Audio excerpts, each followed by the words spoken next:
Hello and welcome to this week's edition of Wednesday Wisdom. My name is JB Hilliard, and these are short video snippets of information designed to answer questions you may have about estate planning or probate or other legal concerns that may be impacting your household. And I'm trying not to shake the table where my laptop is sitting, so excuse me for that.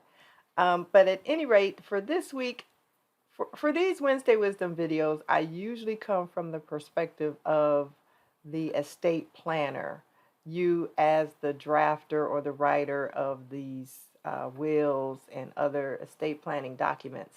But I thought I'd take it from the perspective this week of the other side when you go from the estate planning side to the probate side. And if you are one of those who might be named as an executor of someone else's will or as the agent of another individual, a family member or a loved one. Particularly if you're the executor of a will.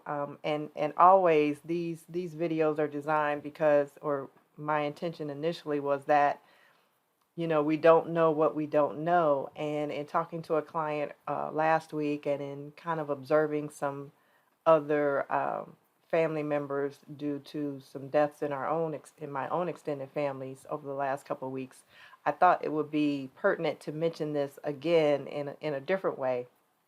And with all that said, it's really important if you're the executor of the will or the administrator of an estate for someone else to make sure you are what's called marshaling in the assets and protecting the assets of that person that has passed away. Even before you have the official authorization to act as executor or administrator from the probate court or from whatever court is in your jurisdiction that handles these types of cases, even before all that happens, you are the one responsible, or if there's no will, whoever's taking charge, the eldest child or the sibling or the one who took care of that person who passed away, whoever that is, if that's you, it is your responsibility to make sure no assets leave or get distributed before it's time.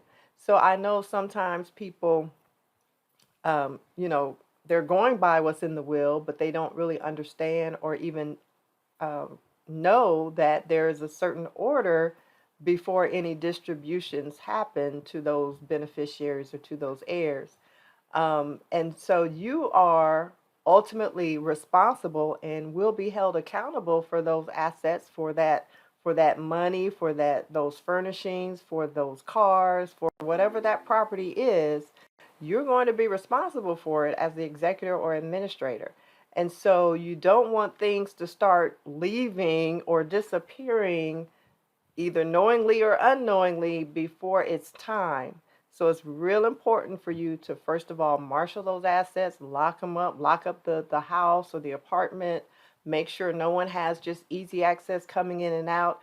Make sure and more importantly, make sure you're documenting what's there and what's, the estimated value of that item, a description of that item. Basically, you're going to be required to submit an inventory of sorts, an inventory report to the court.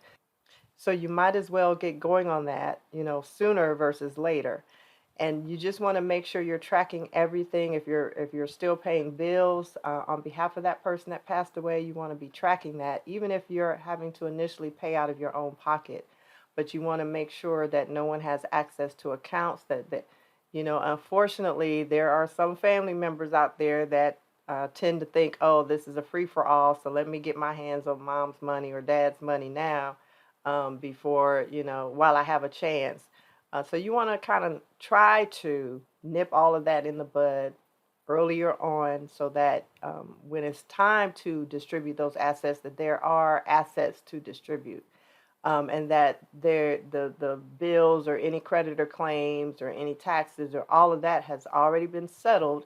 And so you do have something to distribute to those heirs or to those beneficiaries. So as always, with that said, I thank you for watching, and we'll see you next time.